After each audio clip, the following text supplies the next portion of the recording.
Hey, I'd like to welcome you to another episode of Mission Matters. My name is Adam Torres, and if you'd like to apply to be a guest on the show, just head on over to missionmatters.com and click on Be Our Guest to apply.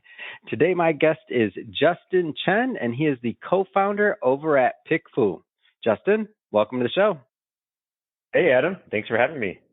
All right, Justin. So today's topic, improving success with consumer insights. Let me tell you, a lot of business owners, entrepreneurs, executives listen to this, and that is a hot topic. So I know we're in LA recording this right now, and it is raining hard outside. I think, did they say a state of emergency, I think, last night or something? My mom called me at like 9 p.m., and I'm like, she never calls me that late. I was like, yeah. Who died? No, everybody's fine. She's like, are you floating away? Are you staying dry over there?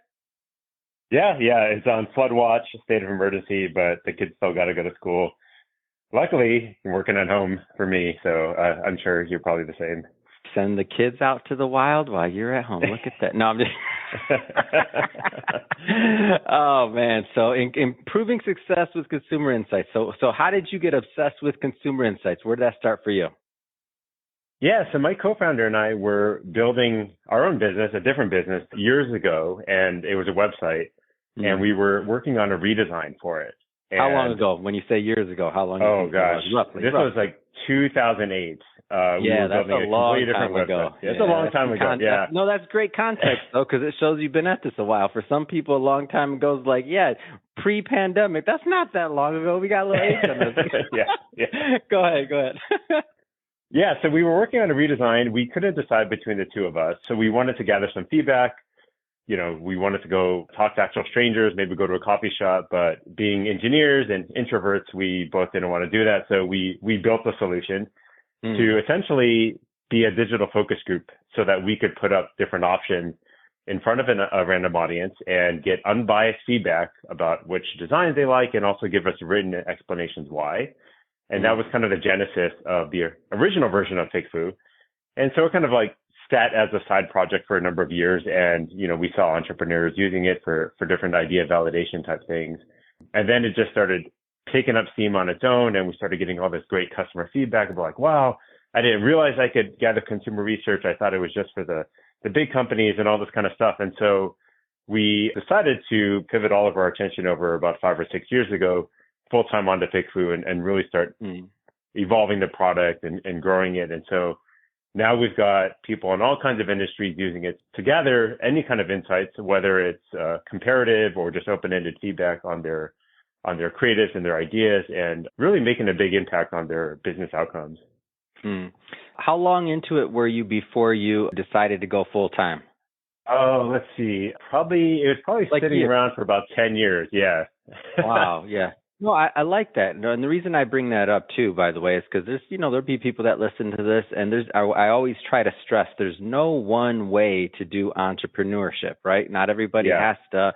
Your story may have been otherwise, where you're like, we quit and we did everything and, it was crazy. I mean, that's one way to do it, but what you just now said, that's another way to do it. So I just like to propose different thought processes to my audience. So that's why I ask you, not saying there's a right or wrong way, but how did you know it was time to go full time? Like what if there was a lead up, or was there a moment, or? There was kind of a moment, but I think, through that entire time period of those 10 years or so, we were definitely working on it and iterating on the side. Yeah. So we were trying to grow it. We were improving the product. And I think the benefit of taking that long time period is that you kind of internalize a lot of insights and practices from talking to a lot of customers, trying different things, seeing what works and what doesn't work.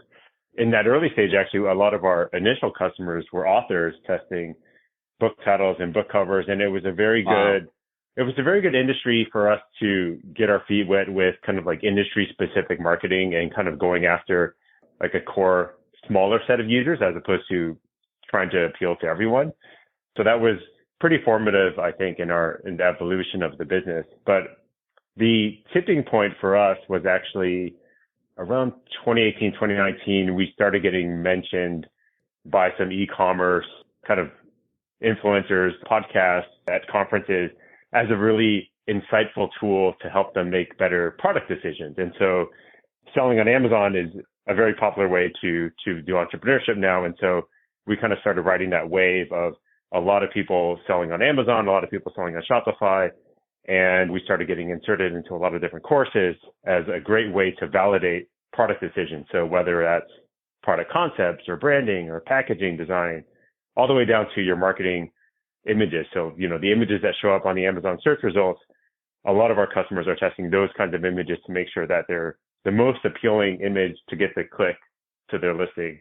And so that was the big inflection point for us to decide that, okay, there's a lot of legs to this, and let's really go hard at it and try to grow the business as much as possible. Let's go further into that, by the way. Why should, whether it's authors or if you want to use that original product market fit, so to speak, that you had, or whether it's another market you want to use as an example, like why should we be looking at consumer insights? Yeah, it really just de-risks your investment. So anything that you're going to be putting a lot of money or time into, so, for example, a book, when you publish it and you actually publish the physical book, like you're not able to live test it, things that you're not able to live test. So whether you're developing products and actually creating packaging and physical products and putting it into inventory, you're not able to live test those things. If you're doing a website, sure, you can do some live testing, you can make some tweaks and things like that. But as you're doing this other kind of development, you're risking a lot of capital and time, honestly. Like you might be selling the same product for a whole year or so. So not having any insights is incredibly detrimental. And so what we found, actually, a lot of our customers started learning about us through the use case of improving their marketing imagery. So like, why don't I just improve my main image? I'm not getting a lot of clicks. And so they'll come to us, they run a short form survey, which is what we do. So a single question, and they'll ask like, which one would you click on? They'll put up their main image, maybe the competitor's main image, just to understand why they might not be getting the clicks. But invariably, the feedback they get, the written feedback that they get, is about some other core aspect. So, I don't like your branding. I don't like your packaging. Your product design is not as good as the competitors. And these are all very core issues that if they had gathered feedback earlier in the process, they would be avoiding this issue of unsold inventory. And so you don't want to wait until that moment of truth or bad reviews on your product to discover that, oh, wow, this brand name that I came up with in a bubble, because I thought it was cool, really doesn't resonate with my target market. And that goes for every aspect, right? That could be your branding, that could be your product, that could be your book title, your book cover. Any author knows that they're always tied to whatever title they came up with, and they probably have a very specific cover that they love, but that's not always what's going to resonate with their target reader. That's amazing. And so how can businesses gather consumer insights? Like how does that work?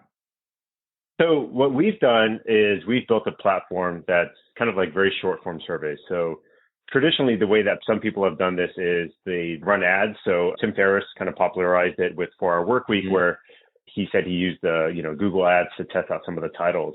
You can definitely do that. It's a little bit costly, a little bit hard to set up, and it's kind of done in public. So that's not something that a lot of people like to do. Other ways that people validate things is they buy ads to landing pages or things like that. So what we've done instead is we created very short form surveys where you ask a single question. You can put up a few different creative options that you want people to get feedback on. And what we do is we tap into the same consumer panels that any large CPG like a Kraft or a Procter & Gamble might use for their long form research. We tap into those same panels and we stitch them all together with our own layer of data quality and audience targeting on top of that. And we pay them to come and respond to these very quickly. So we'll pose the same question that you ask us to them, and they'll choose which book cover they like. They'll vote on it. They'll give written explanations. They'll give demographic information. And all this happens really quickly. So within the matter of, 15, 30 minutes, you'll get all these people giving you feedback, and you could target them as well. So you could say, I want dog owners or, females who take nutritional supplements or something like that. And so you can really hone in on your target audience and get the relevant feedback that you need. And so once people discover that this is a possibility, it really opens up a lot of opportunity to start gathering all kinds of feedback. So it doesn't even have to be things that you have creatives on. It could be as open-ended as, hey, if you've got a dog, like what issues do you have with, the bedding, your pet beds, and what could I improve? That might give you a lot of interesting product ideas. And so the way we tell people to think about it is, it really is a digital focus group. So we've all seen focus groups, on TV and have our own ideas of what they are. And so if you had access to a group of your target audience and you could talk to them, you could ask them any open-ended question, you could present different options to them. What would you ask? And that's what we're trying to provide to people. What are some of the sizes like of a focus group? Like what is that? What do numbers look like? I'm curious. Yeah. So or a range. Yeah. On our platform, we range anywhere from 15 to 500. I would say the most common is around 50.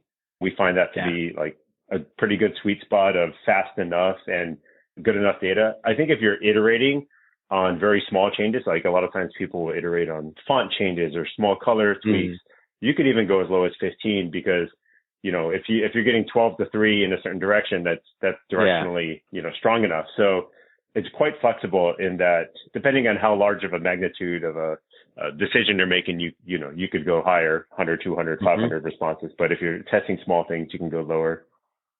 Yeah. I think that's super interesting. And then do you see variations of people also doing this like on social media and otherwise for those that feel it's appropriate to test some things maybe publicly like a book or something like that, if they feel like it is? Do you see that as well? Yeah, definitely. Yeah, we see a lot of people doing that on Facebook groups. There's a lot of like community Facebook groups and people testing their ideas or their covers. We see a lot of gaming companies like, indie gamers testing out characters in communities like, hey, what do you guys think about this? Yeah. Or a lot of subreddits have a lot of those kind of polls, informal community polls.